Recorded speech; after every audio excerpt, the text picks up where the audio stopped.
Assalamualaikum warahmatullahi wabarakatuh. Hai hai hai. Apa kabar semua anak-anak kelas 4? Ya, kembali lagi dengan Ibu Indah dalam pembelajaran tema 1, subtema 2, pembelajaran 3 dan 4. Oke anak-anak, hari ini Ibu akan membahas 3 mata pelajaran, yaitu IPA, Bahasa Indonesia, dan PPKN. Oke, kalian sudah siap? Cus, kita mulai belajar ya. Ya anak-anak, dalam IPA ini kita akan belajar tentang indera pendengar. Kemarin Ibu sudah sedikit membahas tentang indera pendengar. Kalian ingat apa itu indera pendengar? Ya, telinga. Nah anak-anak, ternyata telinga sangat penting bagi manusia. Mengapa demikian? Karena dengan adanya telinga, manusia dapat mendengar berbagai macam bunyi. Oke, dari bunyi yang kecil sampai bunyi yang keras. Oke. Ya, kemudian telinga ada 3 bagian. Kemarin juga Ibu sudah membahas tentang bagian-bagian telinga ya. Ada telinga bagian luar, telinga bagian tengah, dan telinga bagian dalam. Di telinga bagian luar terdiri dari daun telinga dan lubang telinga. Daun telinga berfungsi untuk menampung gelombang bunyi atau suara yang masuk ke telinga, sedangkan lubang telinga berfungsi sebagai jalan masuk bunyi ke telinga. Di telinga bagian tengah terdiri dari gendang telinga, 3 tulang pendengar, yaitu tulang martil, tulang landasan, dan tulang sanggurdi, serta saluran estasius. Nah anak-anak, saluran estasius ini berfungsi untuk menyeimbangkan tekanan udara pada telinga bagian luar dan bagian dalam. Oke? Kemudian di telinga bagian dalam terdiri dari rumah siput. Nah, di dalam rumah siput ini terdapat ujung-ujung saraf pendengar ya anak-anak ya. Ada tingkap jorong, tingkap bundar, dan 3 saluran setengah lingkaran. Yang ternyata anak-anak ya, 3 saluran setengah lingkaran ini berfungsi sebagai alat keseimbangan tubuh. Oke. Nah, anak-anak, telinga, bagaimana sih kita bisa mendengar dengan adanya telinga? Ternyata sistem kerjanya seperti ini. Daun telinga menangkap gelombang bunyi dari luar, kemudian diteruskan ke bagian telinga. Selanjutnya, gelombang bunyi dari telinga luar diubah menjadi getaran. Nah, getaran ini diperkuat dan diteruskan ke bagian telinga dalam untuk diubah menjadi impuls saraf. Ya. Nah, impuls saraf ini anak-anak yang diteruskan ke otak sehingga kita merasakan sensasi mendengar dan mengerti maksud dari suara-suara tersebut. Oke, dapat kalian pahami? Good job. Ya, selanjutnya, bagaimana sih cara merawat telinga kita agar telinga kita ini tetap sehat? Ya, yang pertama, kalian harus membersihkan telinga dengan benda-benda yang halus. Contohnya adalah kapas. Yang kedua, jangan membersihkan telinga dengan alat atau benda tajam seperti peniti, lidi, atau batang korek api. Kalian bayangkan, batang korek api kalian gunakan untuk membersihkan telinga. Aduh, itu sangat tidak boleh ya anak-anak ya.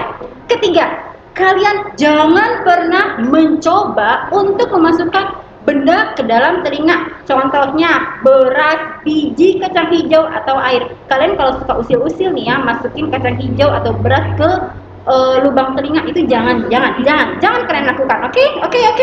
Ya, yang keempat, hindari suara yang bising, karena kebisingan yang tinggi yang terjadi dalam waktu lama bisa merusak telinga kalian. Contohnya menjadi tuli, tidak bisa mendengar lagi. Kalian mau tidak kan? Oke, jangan ya anak-anak ya. Kelima, jika kalian merasakan telinga kalian sakit, nah kalian segera periksa ke dokter. Dokter mana? THT. Oke? Pintar ya.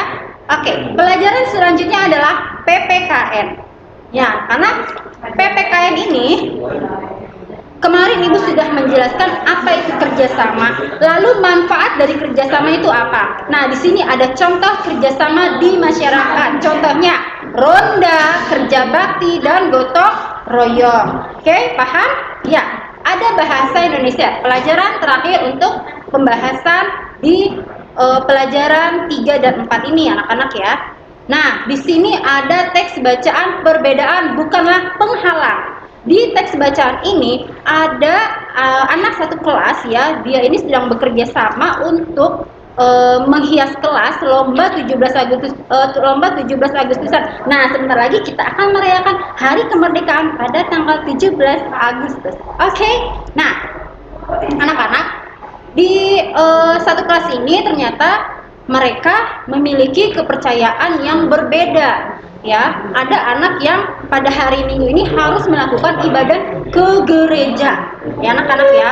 Nah, mereka berdua ini izin dulu nih ya untuk ibadah dulu di gereja. Kemudian ketika siang hari menjelang waktu sholat duhur, anak yang beragama Islam izin juga untuk melakukan ibadah sholat duhur. Nah, apakah teman-teman yang mengizinkan mereka untuk pergi dulu ke gereja dan melaksanakan yang Islam untuk melaksanakan sholat duhur? Oh, jelas.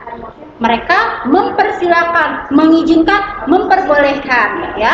Nah, kemudian setelah selesai melakukan ibadahnya masing-masing, mereka tetap bekerja sama untuk menghias kelas.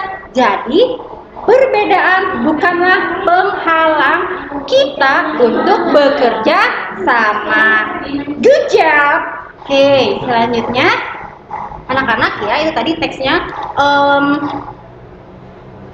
Kalian harus menentukan gagasan pokok dan gagasan pendukung dari teks bacaan tersebut. Nih, di sini ada pertanyaannya. Apa sih pertanyaannya? Ya, pertanyaannya. Pertama, kalian harus membaca teks bacaan perbedaan bukanlah penghalang. Yang tadi. Kemudian ada pertanyaannya. Pertama, kalian tentukan gagasan pokok dan gagasan pendukung di paragraf ke-1.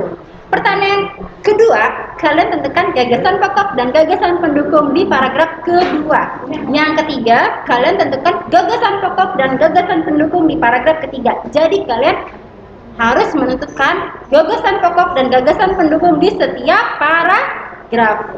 Oke, pintar ya. Oke, demikian materi yang dapat Ibu sampaikan untuk pembelajaran kali ini. Semoga kalian dapat memahaminya dengan baik dan dapat mengerjakan soal-soalnya dengan sempurna. Oke, wassalamualaikum warahmatullahi wabarakatuh. Sampai jumpa di pembelajaran selanjutnya. Dadah.